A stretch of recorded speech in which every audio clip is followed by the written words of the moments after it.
સુરતના વિશ્વ પ્રસિદ્ધ હીરા બજારને નિશાન બનાવી અમેરિકાની નામાંકિત કંપનીના પ્રતિનિધિ હોવાની ખોટી ઓળખ આપી હીરા પડાવતી ગેંગના મુખ્ય સૂત્રધાર હરે કૃષ્ણ ઉર્ફે હરિ કમલેશભાઈ રાવળની સુરત ઇકો સેલે ધરપકડ કરી છે।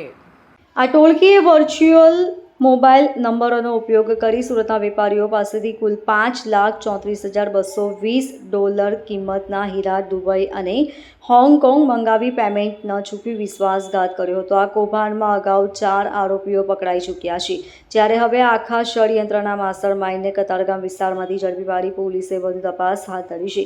સુરતની ઇકો સેલ પોલીસના જણાવ્યા અનુસાર ધરપકડ કરાયેલ સૂત્રધાર હરેકૃષ્ણ રાવળ અને તેની ગેંગ હીરા વેપારીઓના ડેટા મેળવવા માટે રેપનેટ એપ્લિકેશનનો સહારો લેતા હતા।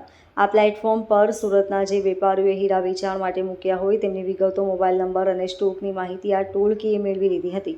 સૂત્રધાર હરિ રાવળ પોતે આ આખા નેટવર્કનું સંચાલન કરતો હતો અને કઈ રીતે વેપારીને જાળમાં ફસાવો તેની યોજના તૈયાર કરતો હતો।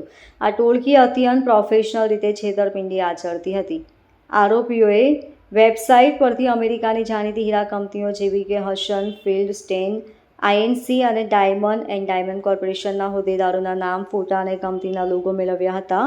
આ વિગતોનો ઉપયોગ કરી વોટ્સએપ પર વિદેશી કંપનીના કર્મચારી જેવી જ પ્રોફાઇલ બનાવી હતી, જેથી સુરતના વેપારીઓને જરા પણ શંકા ન જાય અને તેઓ કોઈ ઠગ સાથે વાત કરી રહ્યા છે। આ ગુનામાં પોલીસ પહેલા જ 4 આરોપીઓની ધરપકડ કરી ચૂકી છે।